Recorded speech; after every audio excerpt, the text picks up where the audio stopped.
Mulahi calaykum waraxmatullaahi tacaala wabarakaatuhu kulan wacan wanaagsan daawadayaal halkani waa xanta wararka waxaa kusoo dhawaataan barnaamij wareedkeena qodobada aad ku daawan doontaan waxaa ugu waaweyn xasan sheekh maxamuud iyo xamse cabdi bare waa madaxweynaha tobanaad iyo ra-iisul wasaaraha 12aad oo taaka siyaasadeedkii saddexaad u qorsheynaya hogaamiyaha dowlad goboleedka Puntland Saciid Cabdulaahi Deni iyo damaciisa dhismaha golaha wasiirada heer federaal oo good ku sii hoobanaya xog ayaan kaga helnaa saaxiibayaal maxay tahay dharbaaxshada Deni mar kale ka soo gaaraysa xasan sheekh maxamuud iyo ra-iisul wasaaraha 12aad barnaamij wareedkeenan ku lafa guri doona waxa kaloo aad ku daawan doontaan maxaa ka jira in Saciid Deni dana imaaraadku uu leeyahay awadeed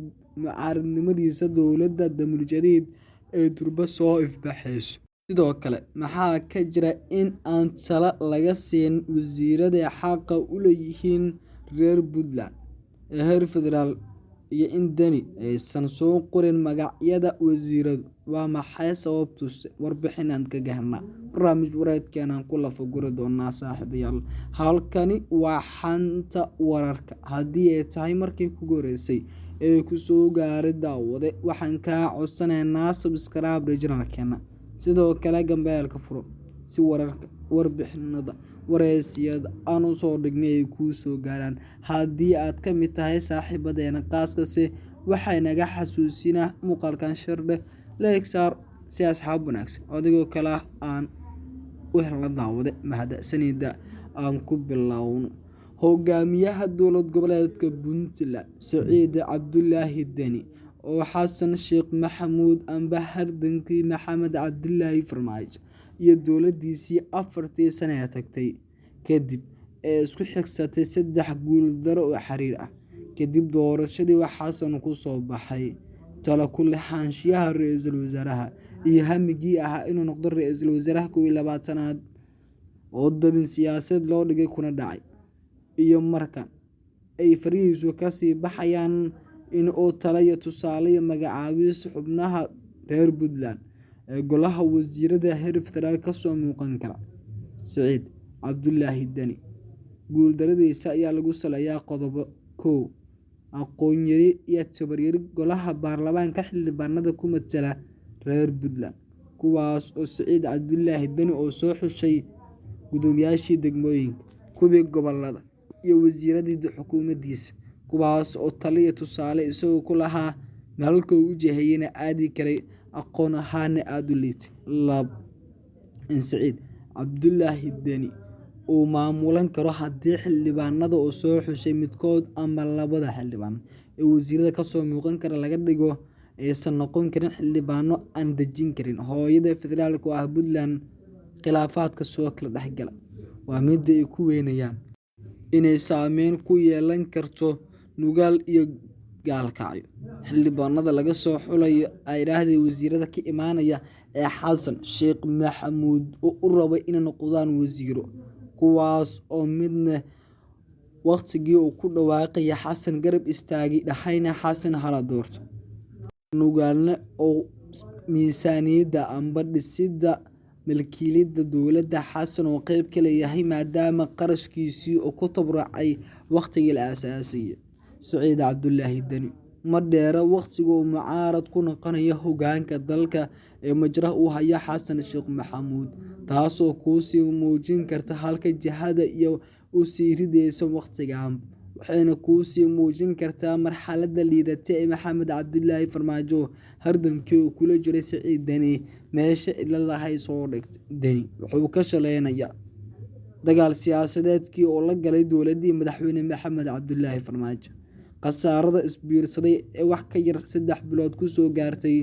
kadib markii wareegii saddexaad codkiisa uu shubay xasan sheekh maxamuud isku soo wada duub Saciid Cabdulaahi Deni waa maamulkii ugu horeeyay ee banaanka soo dhigan doono mucaaradnimadooda marka lagu dhawaaqo golaha wasiirada ee ra-iisul wasaaraha 12aad ee dalka xamse cabdi bare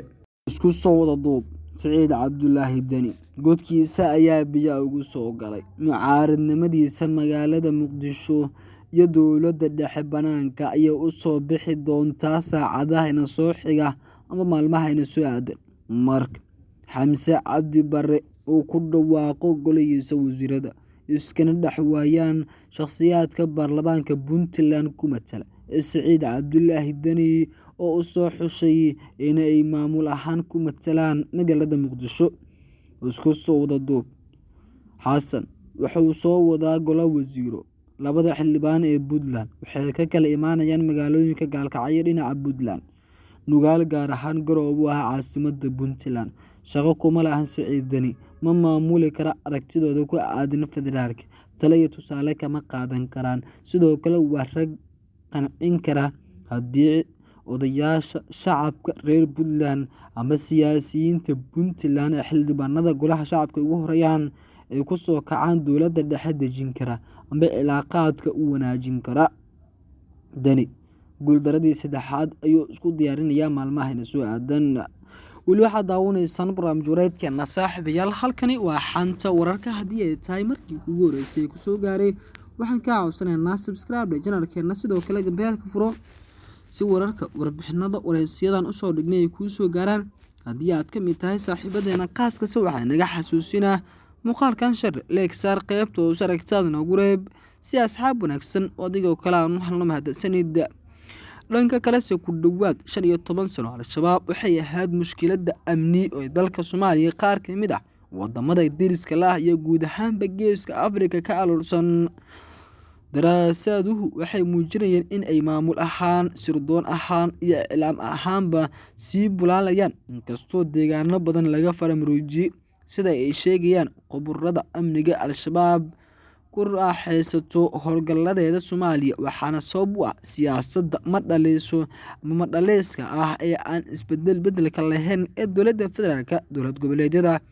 iyo dowladaha deriska la ku wajahayaan dagaalka ka dhanka kooxda xiriirka la leh al-Qaacida magaalada amba maadaama madaxweyne Xasan Sheekh Maxamuud oo goobjoog ka ahaa tan iyo soo ifbixidii al-shabaab si weyn uga dharagsan yahay howlgaladii ka dhanka ahaa tan iyo xiligaas macquul lama tahay inuu madaxweynaadkiisa Urdunka ah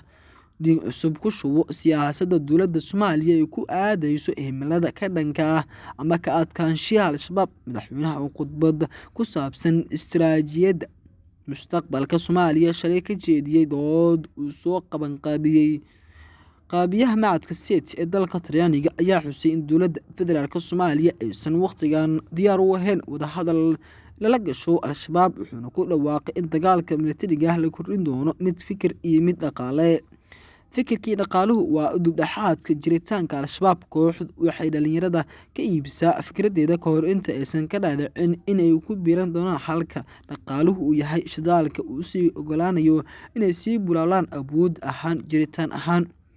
dhaqaalaha tan iyo markii hubka ay qaateen al-shabaab waxay dhaqaale xoogan ka ururiyaan shacabka ilaa ay gaaraan inay canshuuraan dekedaha dalka weli lama kulmin siyaasad ku dhac iyo dhiiranaan leh oo ka dhanahay dhaqaalaha urursigooda inta tubooyinka ay dhaqaalaha ahaan ku tiirsan yihiin laga xirayo waa qorshe iyo dhiig cusub sida ay sanadkii hore qortay majalada The New York Times Mareykanku wuxuu sheegay in halkii konteenar ee caadiga ah ee ka soo dega dekeda Muqdisho al-shabaab ay ka qaado $90 halka midka weyn ay ka qaadato $150 oo baad ah taas oo soo xareyso ugu yaraan $120 milyan sanadkii qorshaha ugu dhiiran ay u baahan tahay waa joogitaanka lacagtaasi isku soo wada duub al-shabaab 15 sano ayay duulaan ku tahay amba ay ka dhisan tahay koonfurta Soomaaliya guud ahaan geeska Afrika ayay saameyn ku yeelatay taas oo ku sii muujin karta qatarta aadka u weyn ee ka taagan halkaas qayb laxaad lana ka qaadan karta amni ahaan siyaasad ahaan siday u saameyn karto siyaasadda ka taagan geeska Afrika daawadayaal guud ahaan wanaag inta barnaamijkeena ka daawanaysiin channelkeena YouTube-ka ee xanta wararka haddii ay tahay markii kugu horeysay ku soo gaaray daawade waxaan ka codsanaynaa subscribe channelkeena sidoo kale beelka furo si wararka warbixinada wareysiyadan u soo dhignay ku soo gaaraan haddii aad ka mid tahay saaxiibadeena qaaskaasi waxaan naga xasuusinaa muuqaalkan share like saar qaybta oo saragtaad nagu reeb si asxaab wanaagsan adigoo kale aan u helno waad ku mahadsantahay daawashada muuqaalkan waxaa inoo madal ah kan kiisa xigay insha Allah sidaas iyo amaana Allah nabadgelyo daawadayaal nabad